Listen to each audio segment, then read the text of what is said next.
Hello everybody, Ryan here with another snapshot video. This is going to be 20W45A. And yeah, it's quite exciting. They added a bunch of new stuff, which I'll get into. And this is going to be the first snapshot for 1.17, the Caves and Cliffs update. And the first thing we're going to show off here is the candles. We actually saw a little bit of these in the live Minecraft event that happened a few months back. Or a month back, I don't remember which.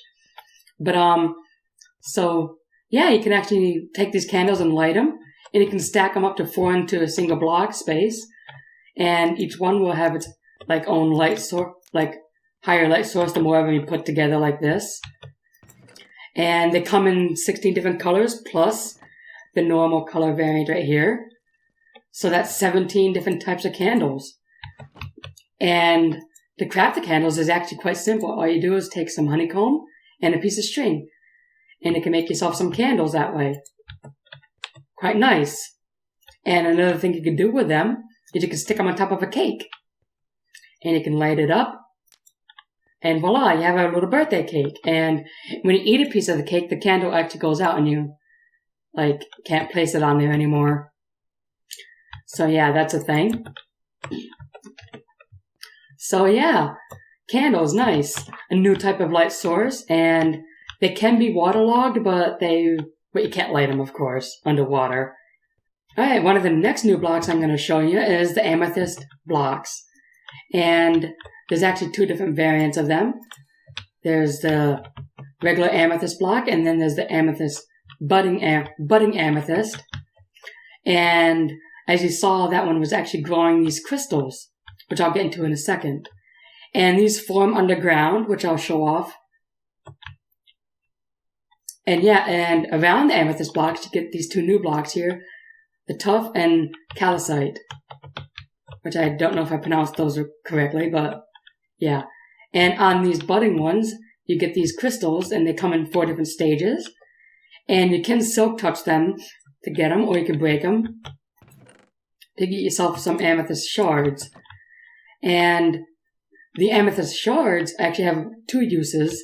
The first one is you can make tinted glass with it. You can do this and you get 2 tinted glass each. And what this actually does is it blocks all light, but you can still see through it. So if I put myself in this room, as you can see, it's completely dark in here, but I can still see out. And the same thing if I'm on the outside. So yeah, might be a good way to make a see-through mob farm. So you can see in it, but there's still no light going through. That's kind of nice. Alright, the next new thing I want to cover is copper. Copper was added, and it's basically found in ores like this, and you mine it, and you smelt it, and you get some copper ingots. And one of the things you can do with that is you mix it with 2 copper and 1 of those amethyst shards to get yourself a spyglass. And what this does is, as you might expect, it allows you to zoom in pretty far. Yeah. Quite a bit of a zoom there, and it is a circle and everything. Now, that kind of has a good use, if you just play strictly vanilla survival, because most people that use a mod called Optifine, they have a zoom button for that. And what you can do with copper as well is you can craft it into copper blocks like this, and you craft those blocks into cut copper like this. And that can be used to make stairs and slabs, which is great for if you want to decorate a roof using copper. And one of the things I forgot to show was the lightning rod. Now what this will do is it will protect a 16 by 4 or a pretty big area around it from lightning strikes. If lightning strikes, it will attract it to the lightning rod. Just strike there, and it won't damage any blocks around it. So it's a good way to protect your roof if it's made of wood. But you could probably just make your roof out of something else like copper now. And copper blocks have this interesting feature about them. They actually decay over time. So as you can see over here, what I've done is I put down all the decay levels. So let's look at the regular. So there's regular copper block. There's a lightly withered copper block. Semi-withered. And withered. And each growth stage here is basically 50 in Minecraft days to get from this to this. And then 50 more, up to 50 more for the next and next. So it's a very, very long time waiting if you want to, you know, get these, like all these variants of this block. Now, you can actually protect the block from withering altogether. If you do, what you do is you take the copper and you mix it with some comb and you get waxed copper, and that completely protects it from the withering effect, like from the decaying effect. And what you can also do with it is you can actually do the like other withering stages as well, if you want to preserve one of those stages. So like say if you want to preserve this stage because you like the way it looks, you could do that. Or you could do this stage if you want. And I don't see a point in doing this stage because, you know, that's the final withering stage, but I guess you can if you wanted to. So yeah, that's kind of interesting. Like, you know, these things will decay over time and it will really show the age of something if you build like a roof out of it. So it's quite nice.